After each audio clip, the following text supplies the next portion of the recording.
Assalamualaikum teman-teman, jumpa lagi bersama saya Adim dan masih tetap membahas seputaran gangguan asam lambung GERD anxiety psikopatis. Oke teman-teman, di season kali ini saya akan mencoba menjelaskan ataupun membahas ya teman-teman, sensasi ulu hati terasa penuh, terasa tertekan benda berat, kadang perih gitu teman-teman ya. Nah, jadi buat teman-teman yang saat ini masih merasakan sensasi di ulu hatinya terasa perih, terasa tertekan benda berat, terasa mengganjal, simak video ini sampai selesai, jangan di skip agar kalian itu mengerti, agar kalian itu paham. Dan jika kalian mengerti dan paham, kalian itu akan bertindak normal dan berpikir wajar teman-teman ya. Dan kalian itu akan menyadari ya apa yang sedang terjadi di dalam tubuh kalian gitu teman-teman ya. Nah, sebelum lanjut ke pembahasannya, buat teman-teman yang baru bergabung di video ini dan seandainya jika kalian belum subscribe, tolong videonya di subscribe terlebih dahulu ya teman-teman. Subscribe itu mudah dan gratis, teman-teman itu tinggal menekan tombol tulisan subscribe yang ada di bawah video ini. Dan jangan lupa dinyalakan juga lonceng notifikasinya teman-teman, agar karena saya tuh akan terus share video seputaran gangguan asam lambung GERD anxiety psikomatis ya. Dan juga buat teman-teman yang belum follow, tolong akunnya di follow itu mudah ya teman-teman. Teman-teman itu tinggal menekan tulisan ikuti yang ada di samping profil saya teman-teman.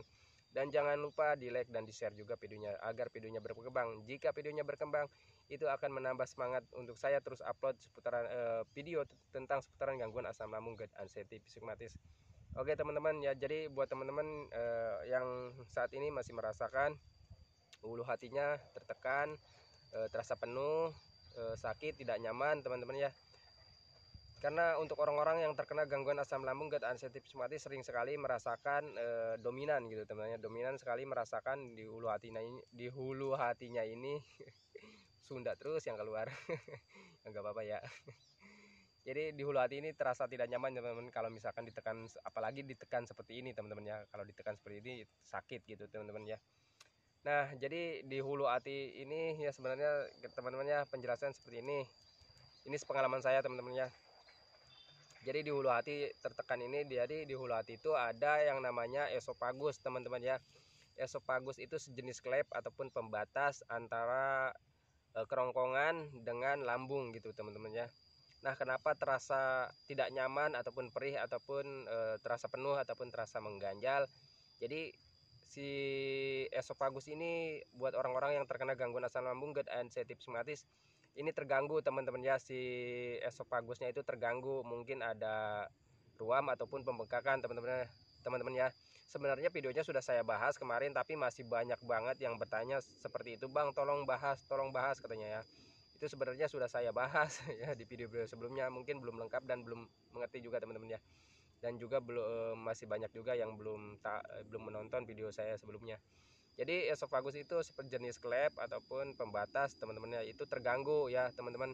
Terganggu karena apa ya? Karena asam lambung teman-teman ya.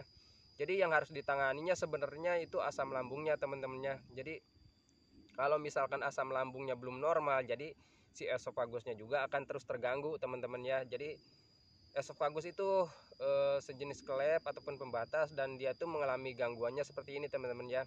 Mungkin ada pembengkakan ataupun ruam, terus dia ini mengalami gagal fungsi teman-teman ya. Si esofagusnya itu mengalami gagal fungsi.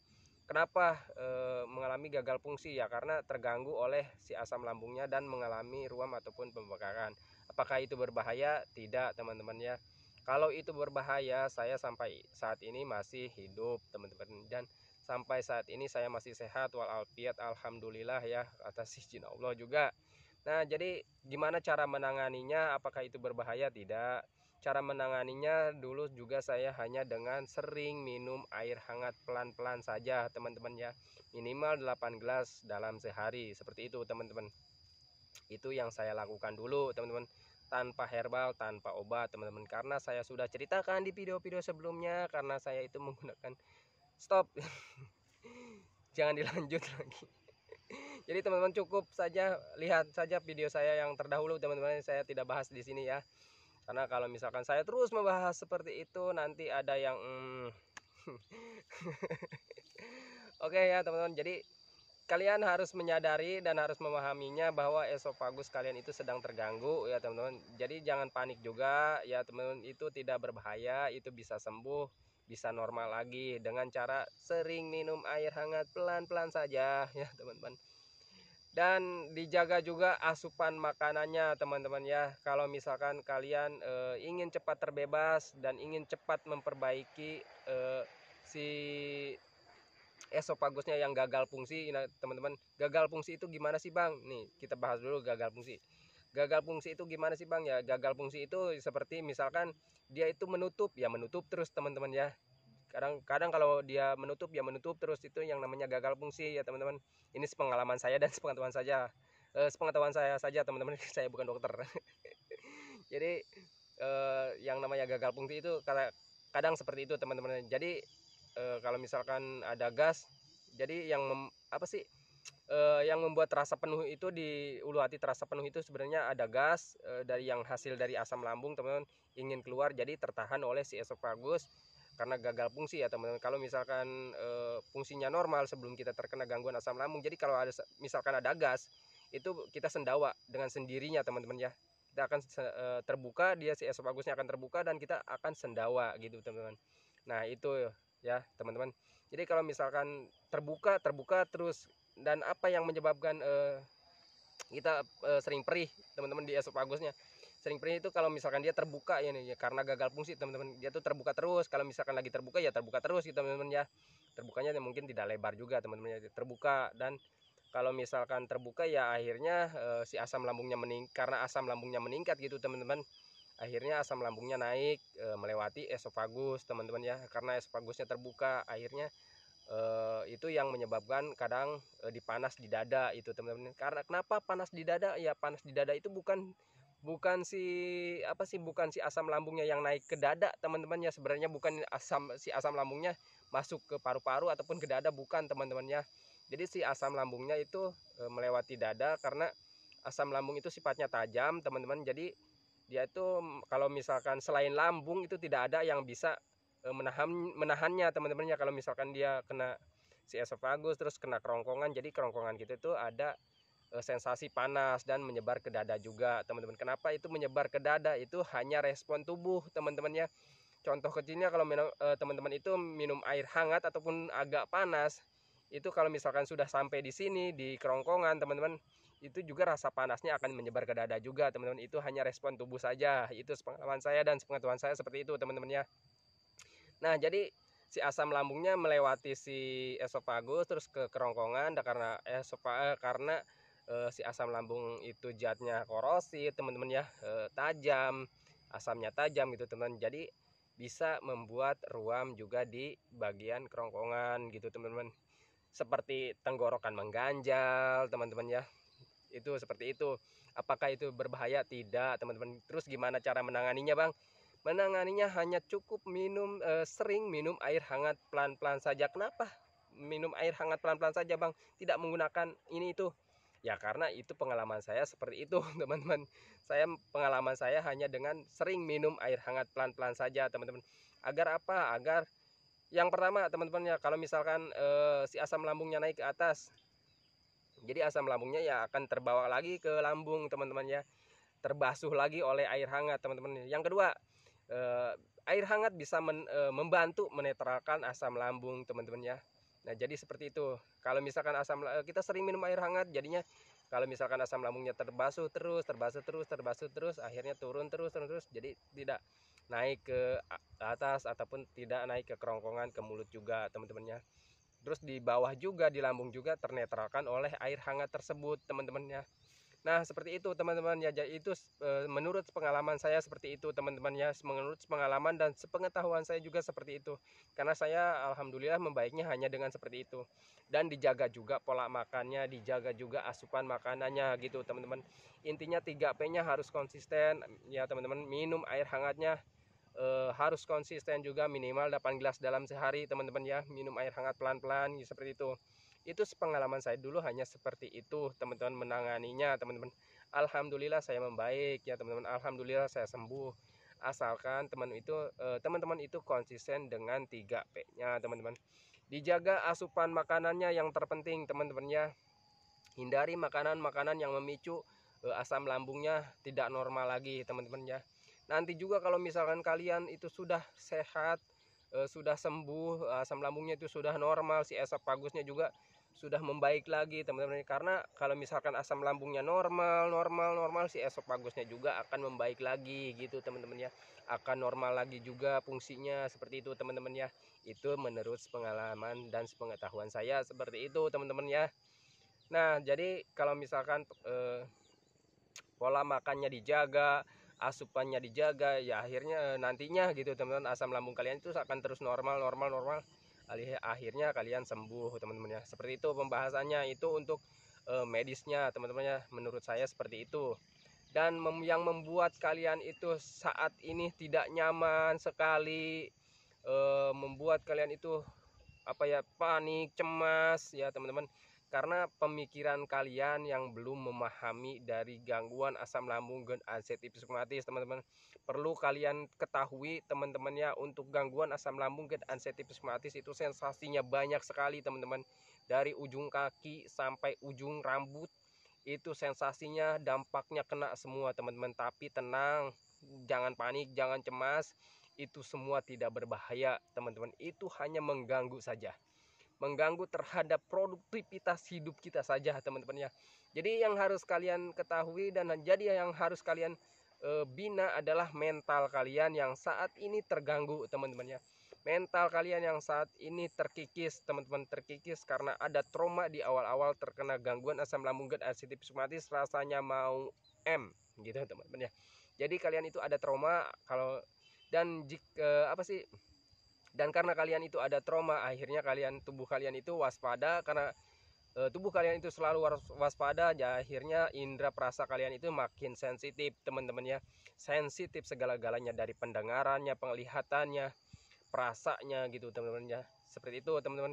Jadi menurut saya yang harus kalian fokuskan itu di mentalnya teman-teman ya.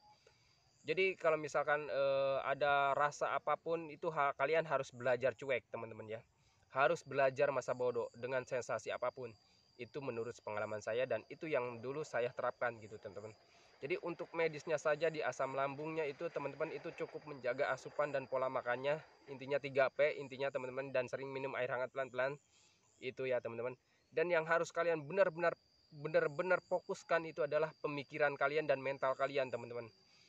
Mental kalian itu saat ini sedang terganggu teman-teman. Mental kalian itu saat ini sedang mental tempe. Nyali kalian itu saat ini sedang kecut teman-teman. Jadi apapun yang terjadi di diri kalian, walaupun itu sekecil apapun itu teman-teman, walaupun itu yang pernah kalian apa sih susah mau fokusnya walaupun itu apa sih, kejadian ataupun sensasi yang sebenarnya dulu juga kalian pernah mengalaminya gitu teman-teman sebenarnya.